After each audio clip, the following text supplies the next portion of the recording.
Dave. Garrett.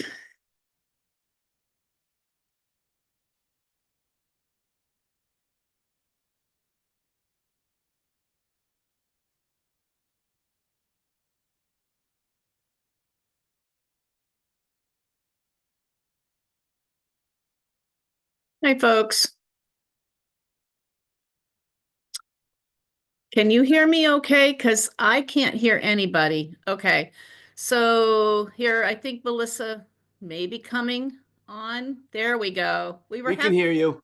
We were having technical difficulties, so it looks like we now have the select board meeting room, which is what we needed. Oh, sorry, I'm gonna put my mute on.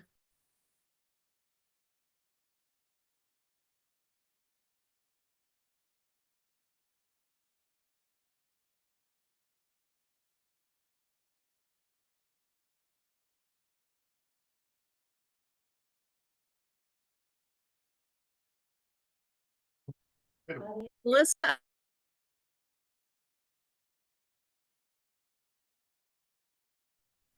Melissa, I just made you co-host, so you should be able to control things. Thank you. All right, do we sound okay, Gabe? Can you hear us okay? Yes. Somebody? Yep. Thank you. Yes. All right, sorry for the technical difficulties. Okay, you can start now, Lenny. We got enough people? Okay. Yeah, start the meeting, emergency management meeting. Leonard Zawonka. I'm the emergency management director. Yeah, first order of business is the meeting, approval of the minutes from last meeting. Want to introduce everybody? All right. Yeah, I'm Lenny Zawonka, emergency management director. You want to go counterclockwise? Yeah, Isaac Goldstein, volunteer fire department firefighter, and who's taking substitute minutes. Eric Stark, select board. Melissa Macy, somebody else select board? Howard Tender, dam keeper. Tom Seifert. And go around on screen. Rita? Okay, Rita Farrell, Select Board. Do we need to call ourselves to order?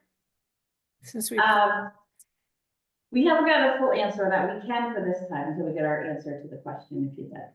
okay. So we can. Hi, Call Ann. ourselves. Garrett Simonson, Board of Health. I'm Ann, principal of Shutesbury Elementary School.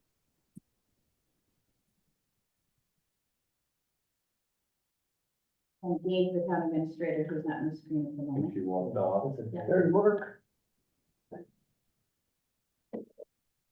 Mark was muted. Mark, you're muted. Sorry. Mark Rivers with LWAC. David Green also with LWAC.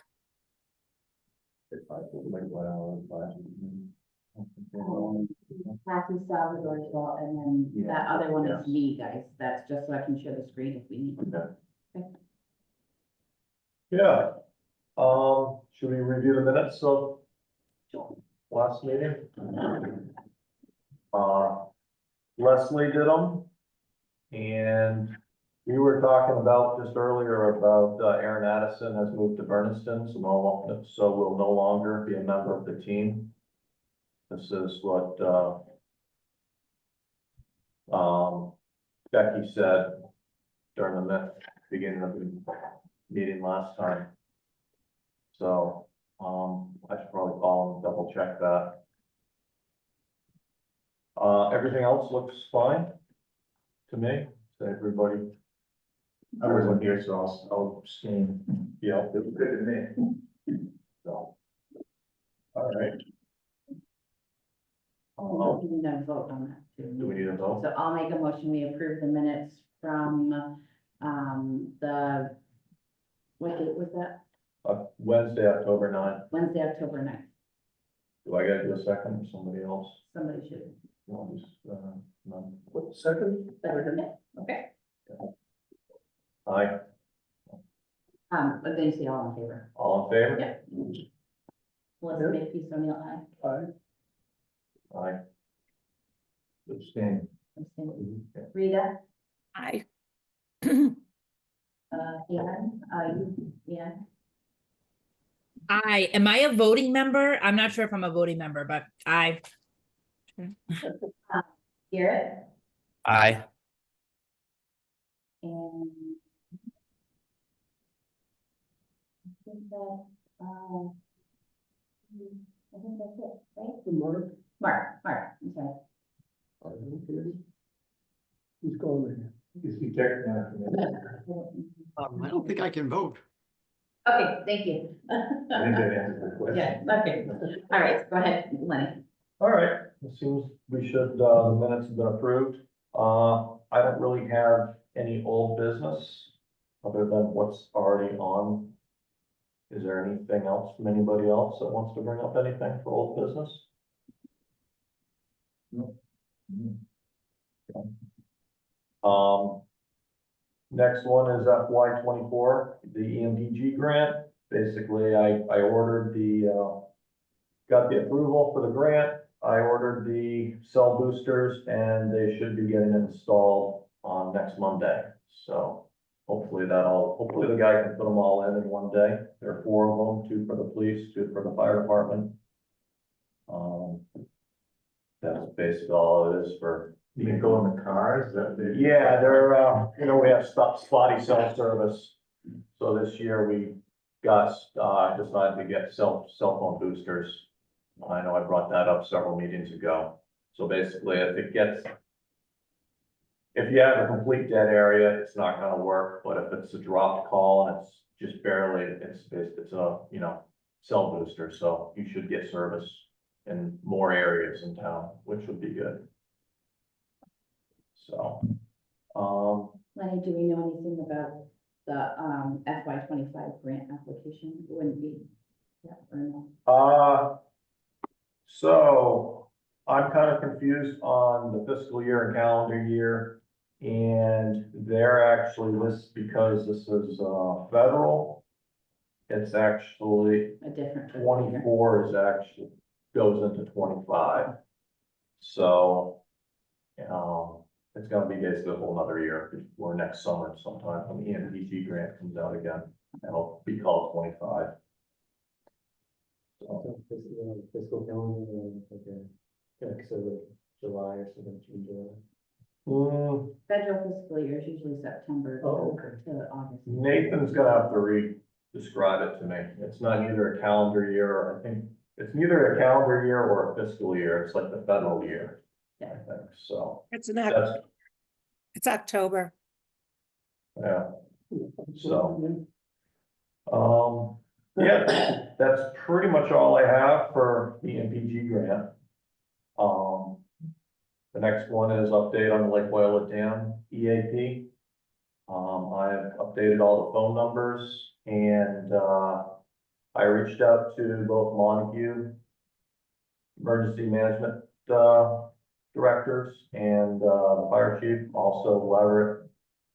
I reached out to the EM director in Leverett too for updates on addresses and phone numbers of people for the downstream. So I'm waiting back on that.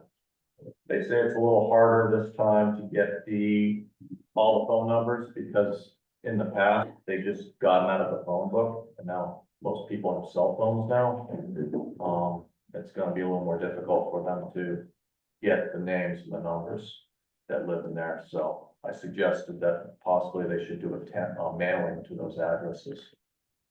So, yeah, I'm waiting back on that, and then once that gets done, I can print the the revised EAP and send them out and submit it to the Office of Dam Management. So, yeah, that's all I have on the Lake Wyola Dam plan. EAP. I should have probably, for the Lake Wyola Dam bylaw, we brought that up last time. I should have pretty clearly says that it was voted on. I shouldn't have put it into the agenda for tonight. So, maybe we've already talked about it in the past. Lenny, do you know, do they have, does Leverett have a similar emergency notification system to ours? That Yes. they might be able to look up the numbers in that? Yes, Leverett's, I don't believe they're, don't quote me on this, but I don't believe a lot of their town residents don't have, aren't signed up to their code red. They use code red just like us.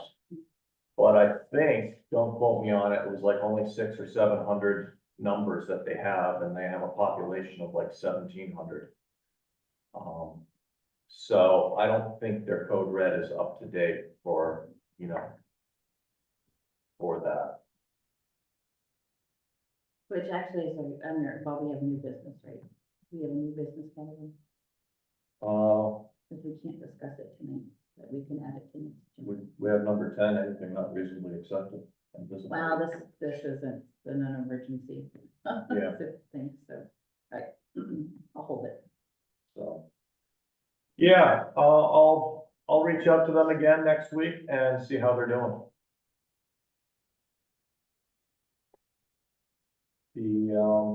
Yeah, like I said, for number 6, Lake Wyola Dam bylaw, we've already talked about that in the past I one. got a question on that. What is this Lake Wyola bylaws? Well, the dam bylaw, it was brought up several meetings ago. Article 28, a motion was made and seconded by the town. We'll vote to adopt the following Lake Wyola Dam bylaw. There shall be no public access to the Lake Wyola Dam. Only authorized personnel from the town are allowed to access the facility. And then it basically failed by a vote 40 no and 37 yes. So that's several years ago. It happened a couple of years ago at town meeting. Yeah, it was turned down. Yeah, it was turned down. Oh, is that what you're talking about? Yeah, that's what I'm talking about. Several meetings ago, we talked about, the voter safety and it was also brought up about calling an emergency and, using the emergency management team to put no trespassing signs on the dam. And, we've already discussed it, but, I should have not put it on the agenda. But I did, so we've already talked about it several times. You're gonna put no trespassing? No, we basically said we can't do Oh, it. no. So it was voted down at town meeting. It was brought up in town meeting. Yeah. And, Missed by 3 votes. you know. ICS 100 training for the select board, for possibly the select board members. I know Becky was kind of after me to get the select board members to have some ICS training. This Thursday, February 6th, there'll be a class in Leverett. Leverett Fire Station Safety Complex, and they start at 6 o'clock. I had already had it when I first started on. Yeah. Stanford, so, but, I had mentioned to you wanting a refresher, because I'm Yeah. sure there's been some changes. Yes, it's pretty dull, and it's, I'm gonna take the whole department down there just to get it. It's good and, you know, refresher for everybody. What's it stand, what's ICS? Incident command system. Right, So, all right, I remember that, yeah. yeah, it's, if things were hit the fan, how that is supposed to work. Well, I just had a question, Lenny. So when I saw that on the agenda, I Googled it and it looked like there's a course that you can do online too. So I had printed out the kind of coursework and then there's an exam at the end of the course. Is that the same thing? Basically the same thing, except an instructor's gotta be there and go over it in person, which you might learn stuff a little better than just taking the class online. But yes, you can take the course online too. Okay. You- All right. So I have that option. You get a full certificate, yeah. Actually, after you take the class, then you take the same online test, basically. But Nice. the class is a little more involving and you'd probably learn a little more than just taking the test.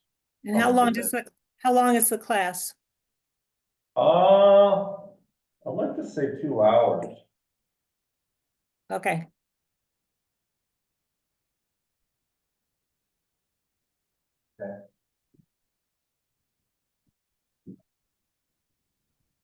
So, all right, review and discussion of Shutesbury Emergency Management Team Department roles during a weather emergency. I Yeah, know- so this was mine, I had Yeah. emailed to you because, Yes, we are we're in winter.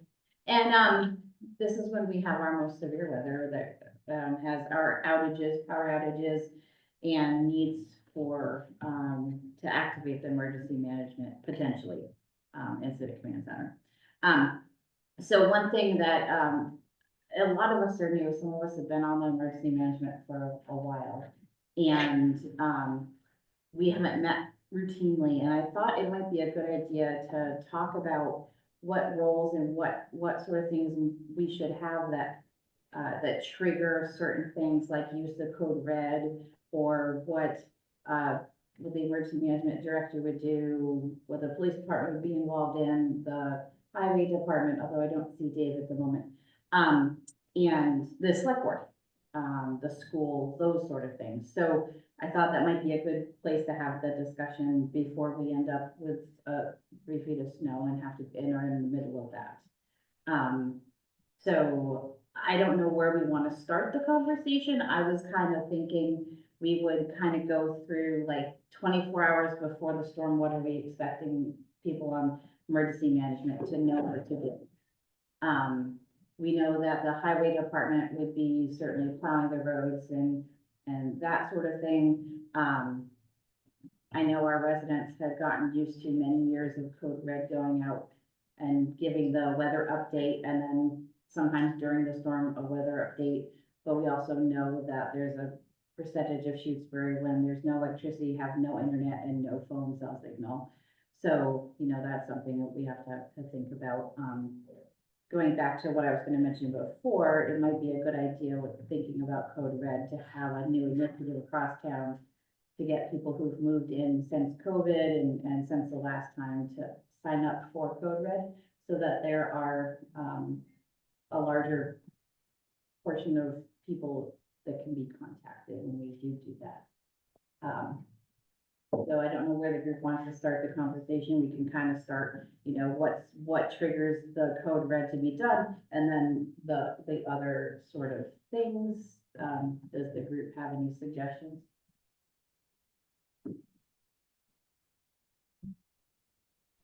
I can start it.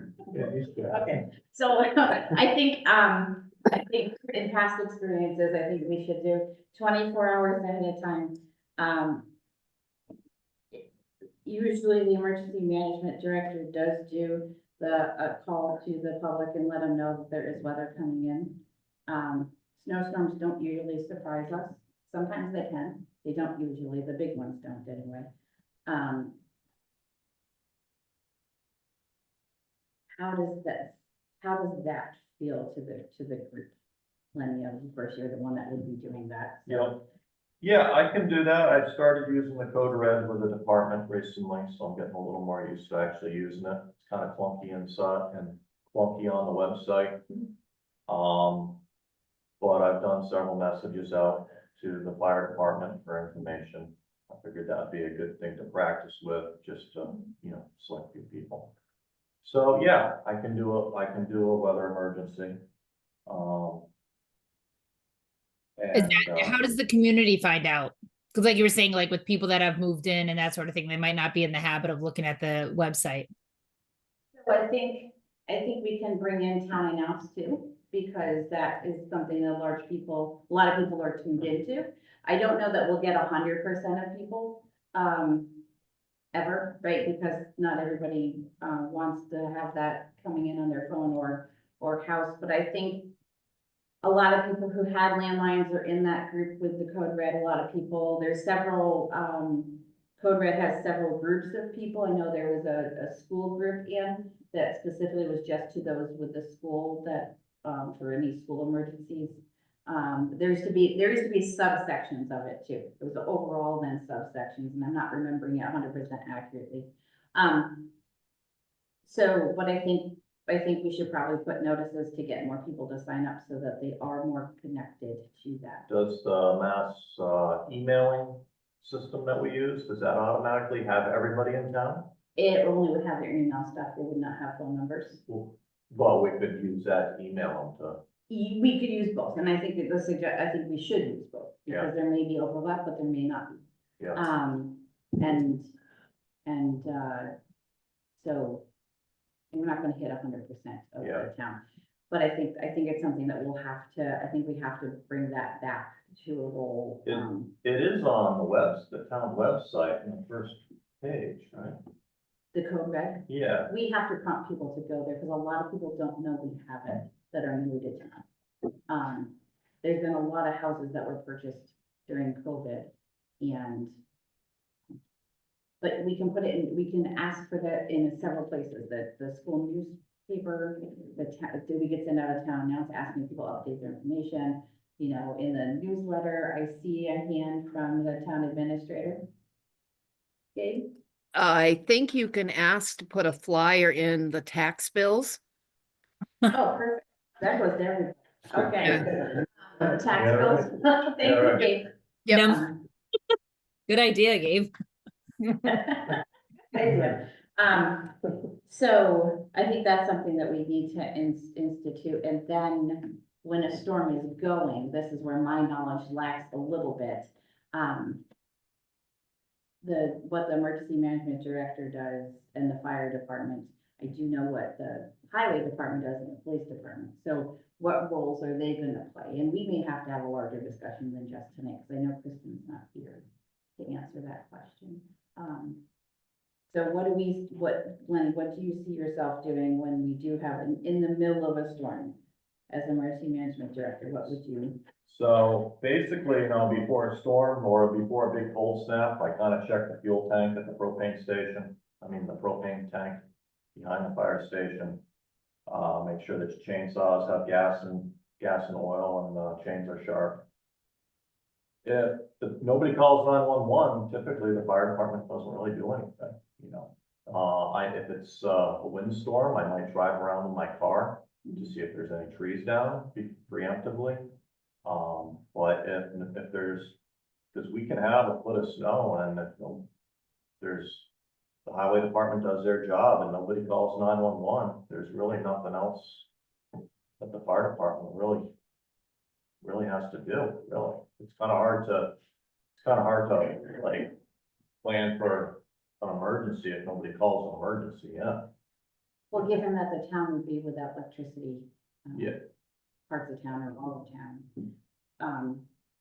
I know in past, the emergency management director was at the fire station, fielding calls and connecting to, National Grid or Verizon, although I suppose everybody has internet phones now, cell phones. So would that be, your role might be just be at the fire station to help with that? I know Kristen, usually has National Grid she's in contact with, because they're patrolling as well.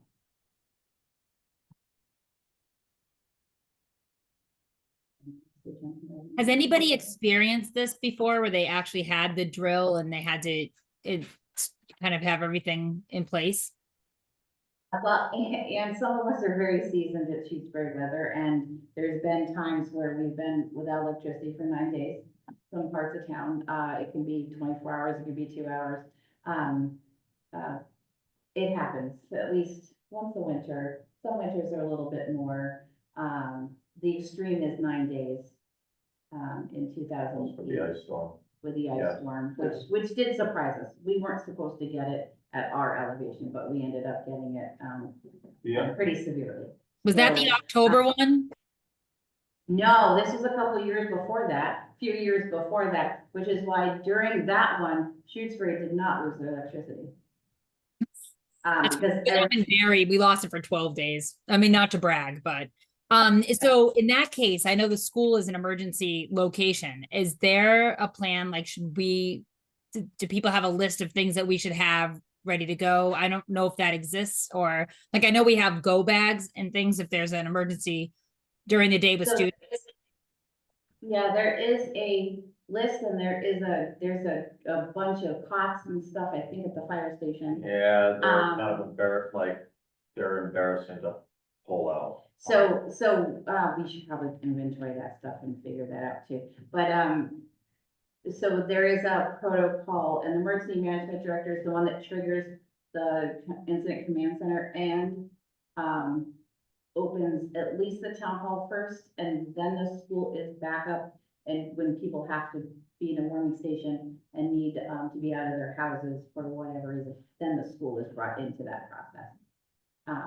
But we should get you that information. There may be something at the school that has some of that information in there. Okay, We'll make not that I sure. know of, but thank you. Yeah, so like, say it's starting to snow and the fire department, you know, we're home, you know, if somebody calls something in, we will go and we'll show up to the scene. If it starts to get a bad storm and there's multiple reports of trees on wires and power outages, yes, then I'll be thinking more to stay at the station or possibly drive my car around where different trucks are at different locations. If the power outage is expected to only be a few hours, it's kind of a moot point to have the town hall be a warming station if it's only for a couple hours. If we think it's probably over 12 hours, you know, we could possibly think about advertising at the town hall. We could have, well, you know, member from the fire department here, we'd have to have a town employee be at the town hall for a warming station.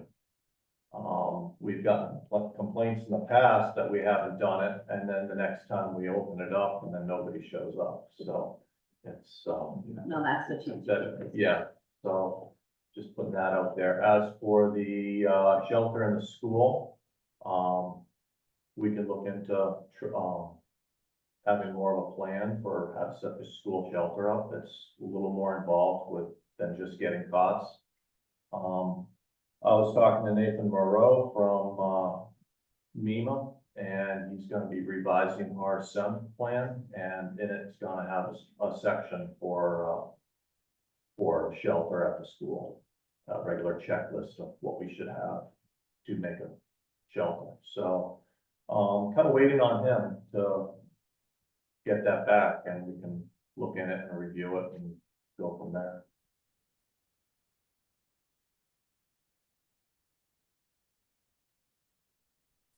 Hi, everyone. I'm sorry for the late entrance. I was at the academy all day today.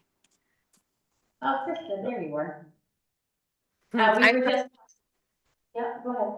I apologize for the late entrance. I was at the academy all day and, but I'm here. So, Garrett, I see your hand up.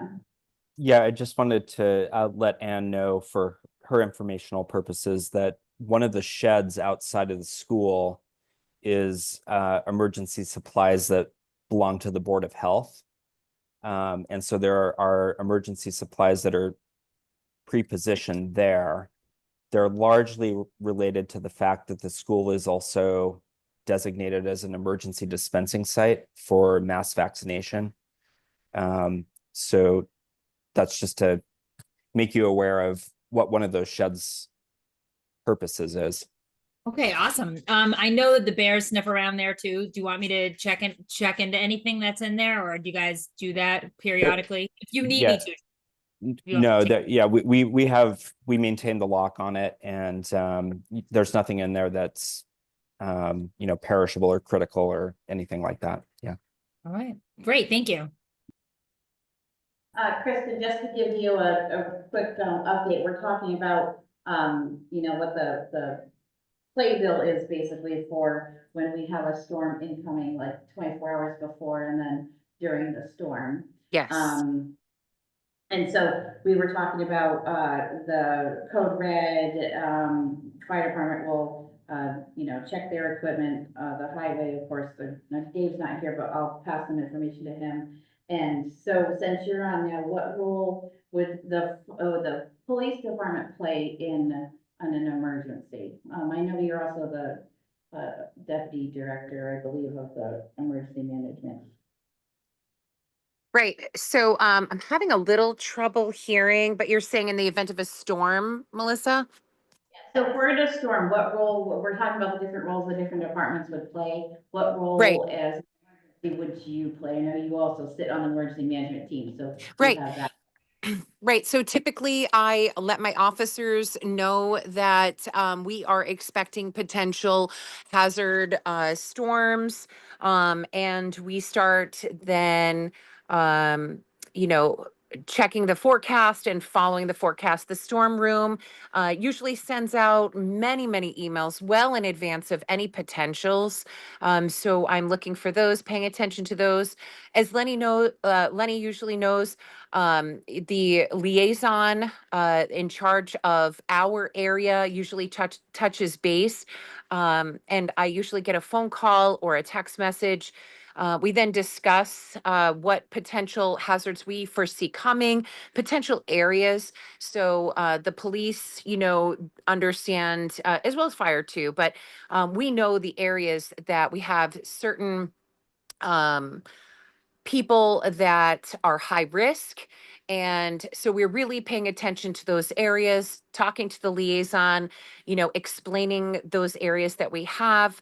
Then they're then prepared for the phone call that we have saying, look, we have power down in that area. We are going to need to focus in, dial in on that area. And then they prioritize us in a much higher standard, usually. Um, in the event of a larger storm, I'm knowing that I'm going to be in, potentially calling in other officers. I haven't had to do that quite yet. But then we're running around, and sometimes we're following the emergency National Grid vehicles around and going and checking on situations with them. I'm working with Lenny usually during the potentials, talking about how are we gonna handle this? Who's going to be the one calling in to dispatch? We need to make sure that we're letting dispatch know what's happening. They're usually very inundated with calls, so we try to alleviate the work for them as much as we can. We have a supply at the police station. Extra batteries I've found in the past when we do have storms and people lose power. Our seniors forget where their batteries are for their flashlights, forget they have flashlights. We have a supply of those. So we usually go around and check on our high risk population, make sure that they are prepared and ready for what's coming and knowing that we're out there. Does that help? Yes, thank you. Garrett, I saw your hand up. I'm sorry, Garrett, not Garrett, Mark Rivers. Thanks. You're talking, I took my hand down because I think you were focusing on snowstorms. And I was thinking about potential rainstorms. But I suspect that's covered in an emergency action plan. What happens to the dam or if a hurricane is predicted. Yeah, so this is, I focused, that was my fault, just focusing on snow, just because we're in that's our most immediate right now. Although rain could happen too. So it's really most any weather emergency situation. But thank you, Mark, for thinking beyond snowflakes. I appreciate that. Well, and is there a procedure that's documented in the emergency action plan for the dam? Yes. Yes, Yes. how we did mention yes, just a yes. Good. That's the thing we got to update. Yeah. Yeah. That's what we're updating. Gabe, I see your hand too. That's exactly what I was going to ask. I was kind of on the same page as Mark Rivers. I had asked where the emergency plan was, and the copy I was given is very, very old from the town clerk. It's in an ancient notebook. So are we updating that right now? The, EAP, or EAP. the dam, the Lake Wyola Dam EAP. I Yes, don't I'm know up- what it is. I don't know if there's a copy. The town admin should have a copy of all your current plans. The only thing I have is supposedly, and I can show you the notebook, it's called the Emergency Management Plan. It was on file with the town clerk. So if you have a plan for the dam, I think it needs to be in the select board office so that they know what it is, and how old is it? Steve, was that a green binder?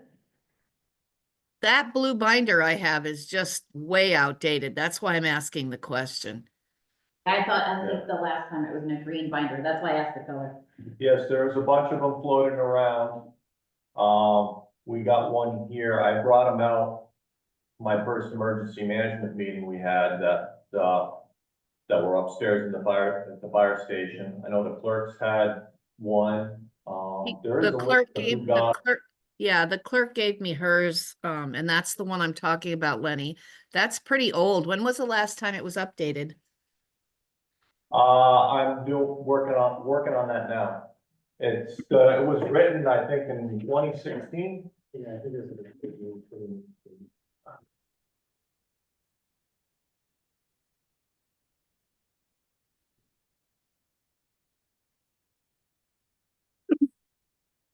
Gene? 2019 is the last one. So maybe Yeah. you and I should compare the notebook that Grace is in possession of with what you have there in that gray notebook. I can bring it over tomorrow. That's fine. I have appointments all morning, so anytime afternoon would be good. Okay.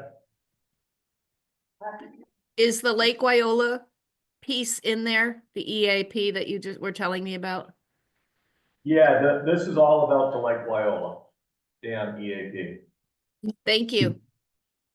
It's much bigger than that. Lenny, Yep. hey Lenny, I also was going through all of our old notebooks and things like that as I was cleaning out the office. I also found one as well. I think I have the exact same one that you're referring to as well. So I'm going to get that to you tomorrow, so you can compare if it is older than what you have or which one it is. Yeah. Okay. I would not To- mind taking a look at all your old notebooks, having an idea in case something came. I want to check the weather app right now and see how much time we have. To the two select board members, do you guys have a copy of any of the emergency management binders or anything? No, I do, but mine's out very out of date. Okay. All right. it's probably something we should have, Melissa. Yeah. Because in the consider it. case of an emergency, one of us might be designated as the overseer. Right. Right, and so that's a good segue, Rita, into what the select board does. So during just a normal emergency where the electricity is out and the incident command center is not activated, we should, and Lenny, you should have everybody's emergency management team's contact information. And because it's cell phones and stuff, we don't give it out at an open meeting because it's confidential information. So, we'll want to make sure we all get that to you and that it's in a secure place. Yep. What we do is during a normal snow emergency or weather emergency, we're just kind of, we don't really hang out anywhere. We just, we're waiting for that call if we get it. If the emergency, command center is activated, from what I remember from the past is that one or all of us could be there. And our main thing is if an emergency financial thing pops up and they need to have a signature, decision has to be made and it needs the select board and it's in our purview, that sort of thing. So we're there kind of if needed, and we can help as needed too. It's not like we can't pitch into the phones or anything like that. But that's our main goal, is to be there for anything that needs to be voted on an emergency basis or signed and I believe it can be one, all three, or two of us in that capacity. So that's kind of our thing, to have a to-go bag and to know we'll be living at the fire station for the emergency. So that's really our less significant, yeah. Go ahead.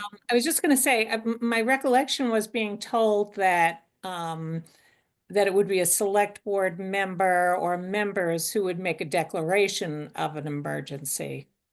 That's it for federal funding, if we needed federal Okay. funding. Emergency management director says the emergency command center needs to be open. And so they declared that open. Okay, And then, yeah, we're there to do the emergency declaration for town so that funding from state and outside sources can be used eventually to reimburse, you know, and then there to sign anything that might be needed right then and there. okay. So, and which our ICS training might tell us a little bit more in detail exactly that role, but that's what ours is more administrative. Like I said, not that we can't help out with the phone ringing or help out in any of the other areas that will need help if we feel so, so to do that. And Dave's not here for the highway department, but, I imagine his is checking his equipment, making sure he's got gas to use in the vehicles, and to report back what he finds to whoever is contacting dispatch between either fire or, so that makes communication between the fire, highway and police chief, or officers is really important. And to dispatch too.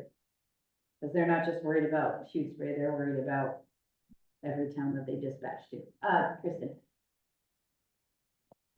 Just wanted to unmute myself. Yes, just to piggyback on that, one of the things that Lenny and I always are working on and trying to work towards is creating the position of, okay, who's the command center and who's going to be delegating? And this is something that can be a very fluid situation continually. You know, sometimes it's easier for the police department to go and handle a situation. You know, Lenny, without even realizing it, is always prepared in the event of the rain waters coming down, that people might be calling and saying, hey, my basement's flooded. I know this happens throughout the counties as well. And it's something that's sort of always in the back of their brains, the fire department, that these are possibilities of situations happening. So I think that when an emergency is happening, or we deem an emergency is happening, having the actual decision on where the command center is, and also having the understanding that it can be fluid. Lenny and his crew have much more by way of ability than the police department does for certain things, and vice versa. So I think that when we're talking about that, we just need to keep that in mind as well. You know, how it can be ever changing and quickly changing in motion.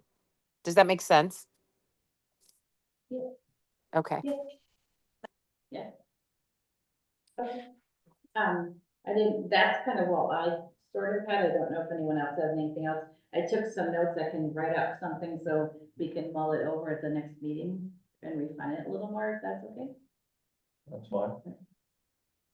I have notes as well if you are interested in them.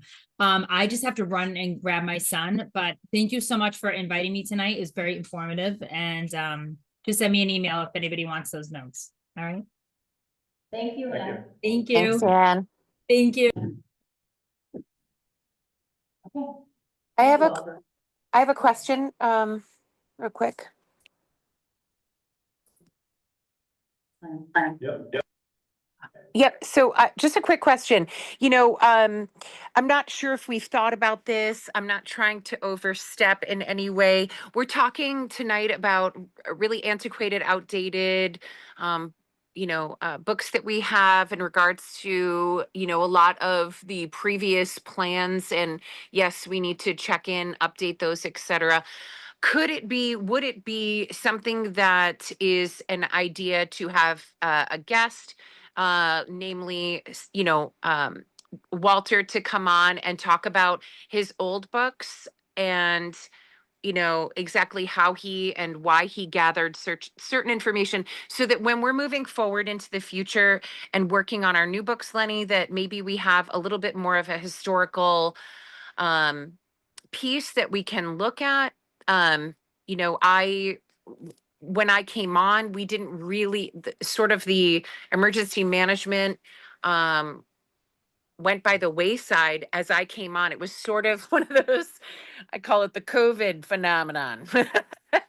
Um, so I didn't really get to see that all in action. I'm just wondering if I'm just open for a suggestion here. I'm just wondering if that might be something, he did this for a very long time. We could ask him some questions about the old books, how, when, where, what, why, and that might give us some motion to move forward in potential new thoughts. Okay, idea? so like pretty much the Lake Wyola Dam EAP, that basically is gonna be the same one except with revised phone numbers. Okay, The town of Shutesbury SEMP plan is pretty old. Every town is supposed to have it, and it's the one at the station's really old. I was talking to Nathan Moreau from MEMA, and he is going to rewrite one for us that's gonna be more modern. The other one is who's going to be writing it, Lenny?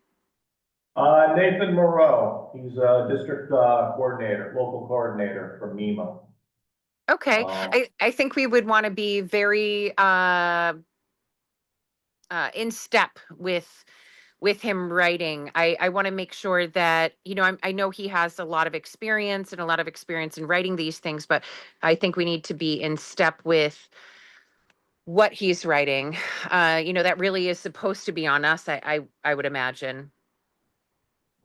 It's pretty well evolved, and I think it's best to use what most other towns use. Okay, So he's going to basically take basically what most towns use and then just write it a little different, change a few things for Shutesbury, with a smaller population and more rural places. We also have the multi-hazard mitigation plan from 2000. I should probably talk to FERCog about it a little bit, if that has to be updated or not, but it is on the emergency management website off the town of Shutesbury here. So anybody can look at it right now. So yeah, those are the three books that I really know of. So, yeah, I can talk to Walter about it if he wants to go over anything or wants to keep more of them, or I did talk to him about updating the phone numbers on the dam, and he basically said it was pretty easy and it's just only a few pages. You don't really change the whole book, you just change the phone number page. okay. So, Yep. If you could circle me in on all of those conversations, that would be helpful because I'm running blind over here. I don't know what steps you're taking, and as your second, I feel like I want to be more in the know of who you're talking to and who you're making decisions with, so that if there's any time where you're not available, I am aware of what decisions have been made and who we're talking to and who's writing things for us. If you could just circle me in on that stuff, that would be very helpful. okay, yeah, I was going to have Nathan Moreau come last meeting, but it didn't work out. And that's basically it. Hopefully he can come to one of these meetings. He does go to a lot of emergency management meetings around the area. Okay. And he's a really good resource. I was down there in Leverett yesterday for a tabletop exercise for a snowstorm, basically. So they had the whole, most of the town department heads in the tabletop exercise. So, Were they doing that just for Leverett or? yeah, he was just doing it for Leverett, yeah, that's why I'd like to get him to one of these meetings and, go from there. Okay. And I would love to, if you go to another tabletop exercise, I'd love to be present for that. If you could just let me know that's happening. Okay. Okay. Yep, Move on to yeah. Any reports or concerns from any boards or committees?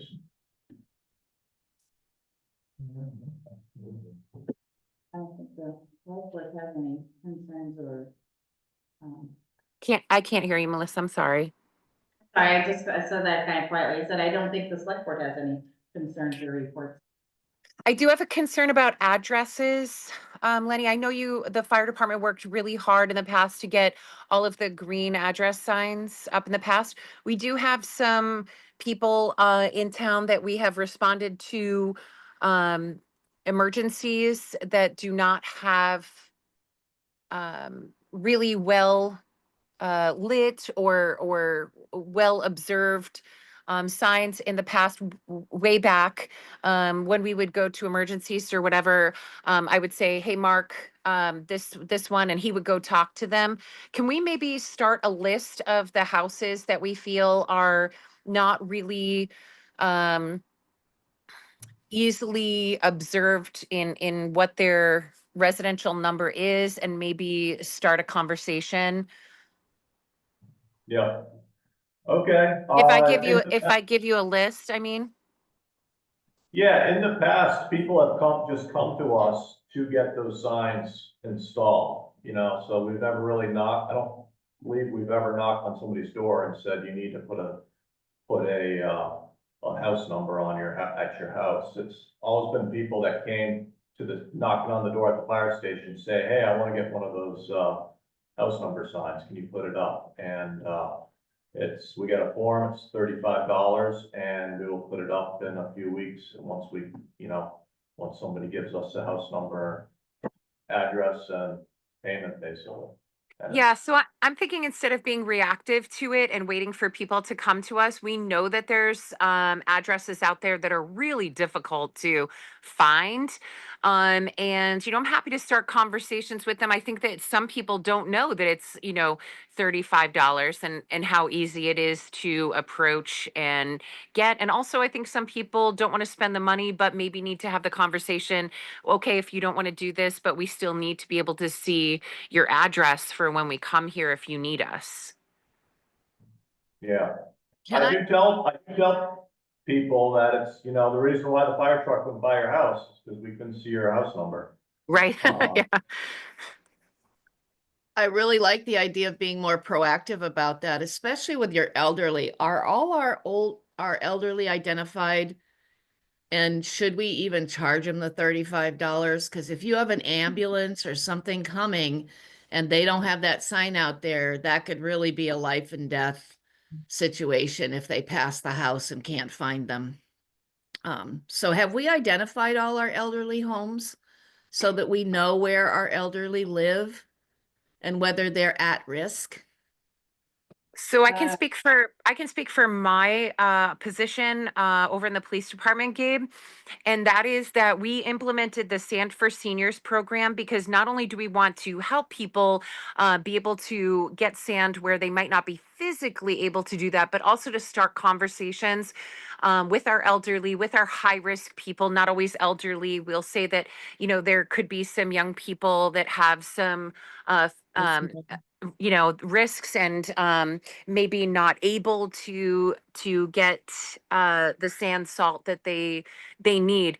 This program has helped us get a lot of information for people. We ask them as we're delivering, can we add you to our email list? Can we have an email? If email's not good, can we update your phone number? Can we come and visit you?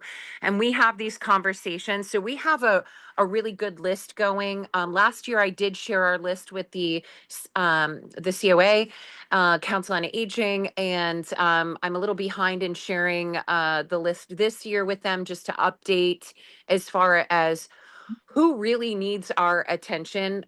Some people in town have come up to me and said, "Hey, I want your attention," and I love that because that's a very easy part for me. I can just add them to the list.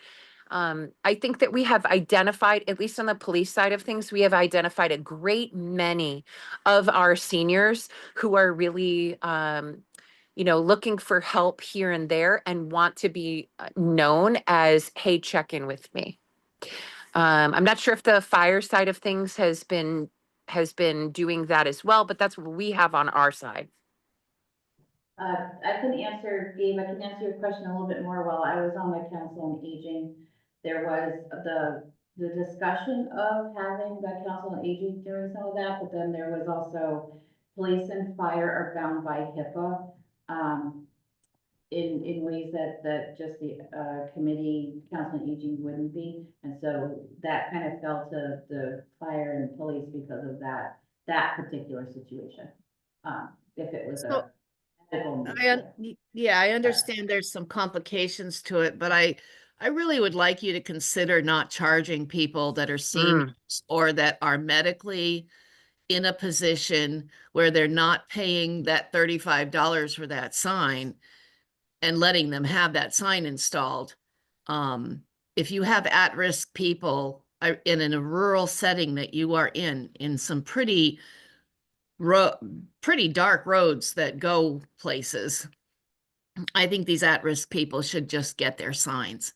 And I think there's a way you can probably put that in the newsletter or some way to help get people on the program. So those signs are important.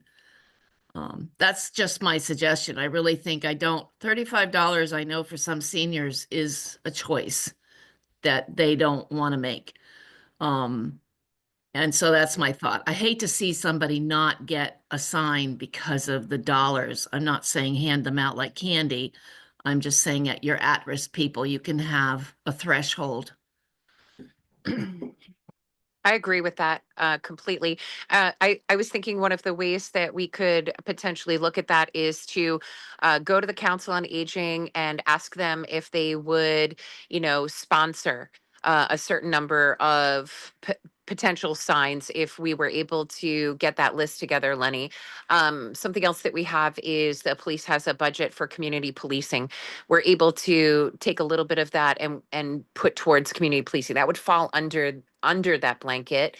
I think that's kind of one of the things I was getting at, Lenny. Do we have something in place for somebody who may want to sign but can't afford it? Basically, people just come to the fire station, and sometimes they say yes and sometimes they say no. I just remember one guy at the lake didn't like the looks of it after I showed him. So, I mean, pretty much everybody that can't it's never really seemed like the money was the issue. It was kind of the look of it, or they wanted something else, something to look different, basically. That's the only times I've come across of people not wanting our signs. Lenny, what is the cost of the signs? Because my understanding was that $35 was partially a fundraiser. So Yeah, I what is the mean, actual cost to the town or the cost to purchase? it's done through the association. So, I mean, I believe the posts were like $5 or $8 a piece, and then the back pieces were, I think, like $5 a piece. So we got, probably like $15 in materials just before putting them out. Right. So maybe if it's $15 if you're a senior, or rather than $35, because the other 20 is going to the association, right? That's a great idea. That's a good way to do it. Hmm. And I'd like to maybe reboot this idea in the community. I'd like to send out maybe some information and say, hey, we know there's still some addresses out there. This is something we want to talk about. I know we can formulate, some outreach and saying, we don't want this monetary number to discourage you. And I do believe that if people say, I don't really like a green sign, I think we can talk around it and through it with them and saying, it is a sign. It's maybe not the prettiest in the world, but it sure is going to get us here and to you much faster without guessing. So and Kristen, before you came on, we had talked about Code Red and having another initiative to get more people to sign up that have moved to town during COVID, since all those houses, Right. there's a lot of change of houses, and maybe to couple those two things together. I love that. I think if we got together, Lenny, and we talked about how we wanted to get that information out and how we wanted to represent it, I think that let's give it another go. Um, it's so much easier when I see those brightly lit signs when I'm coming down the road. There's no guessing game for me. So it's the areas that don't have them that are so much more difficult. We don't want to force people to do something they're not comfortable with, but I think if we reason with people and explain why we're needing to do what we do, I think more people would jump on it. And I do think that $35 is a lot for people who are on a very fixed budget. They have their budget down to the cents. Okay, Happy to talk with you at some point about that, how you want to do it. okay, yeah, that's fine.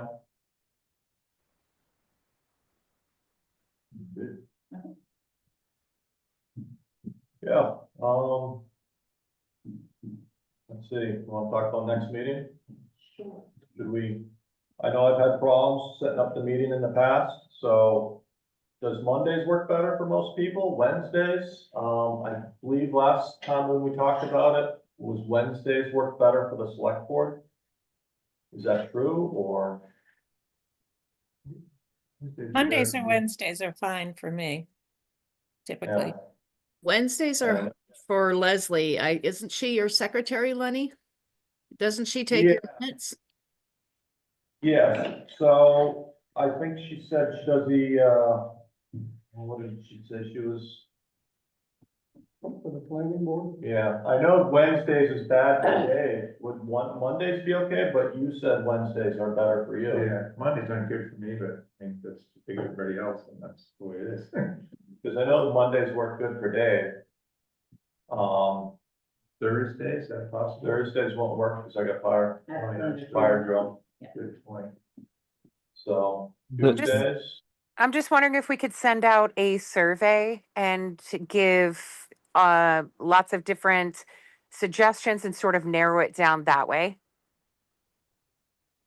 Okay.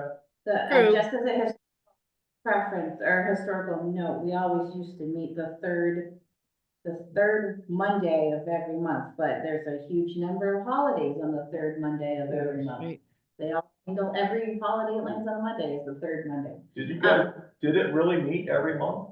Yes, Yeah. and I'm gonna suggest we start that again Okay. Yes. until we get everything up and running. Is there a reason And- we never did during the day? Yes, because most of the people on like the select board and others, work during the day. Okay, So you won't have your highway if you meet Wednesday nights. And I really think highway is an important part of emergency management. great. And Board of Health meets the first and third Wednesday. But as long as they have a quorum, I can come on a Wednesday, but it's not preferred. I'd like to see a survey giving different days of the week and then some various different times. I think that it was sent out to me just recently for one of the committees, with a bunch of different choices. Choose all those that you could attend. Don't choose the ones you can't. And then let's see where everybody falls. I'd really love to see that. The doodle poll. That's the one. Yeah. So, do we want to set the next one and then do the poll and go from there, or how would we like to do it? Sounds like they want to set up the doodle poll first. Okay. So if you want to meet once a month. Hope to, put it out around, halfway through February. Sometime around there. Mm-hmm. Okay. Yeah, I can come help you do that, Lenny, if you need that. If not, that's fine too. I would say that. Yep. Just so you know, Monday the 17th in February is a holiday. Can't we just look at the calendar tonight and pick a date? How about if we did it on Monday and we did it earlier, like at 5? Is that cool for people earlier? That would It would be fine for me. Does 5 work or 5 could work? Yeah, I think 5 could work for me. Okay. right? Yeah, does 5 work? Yeah, let's say Monday at 5. Monday at 5, is that what I'm hearing? Yep. I'm in. On the, Yeah, we- February 10th? yep, Works for me, Lenny. Same place, same time, Shutesbury Town Hall, Right? February 10th at 5. yep. Yeah. That works. better. It works better. So, Yeah, that's fine. I don't see anything on the town calendar. It isn't always out that far. Yeah. That's good though, because now you can book it Yeah. and we can reserve the spot. So that's good.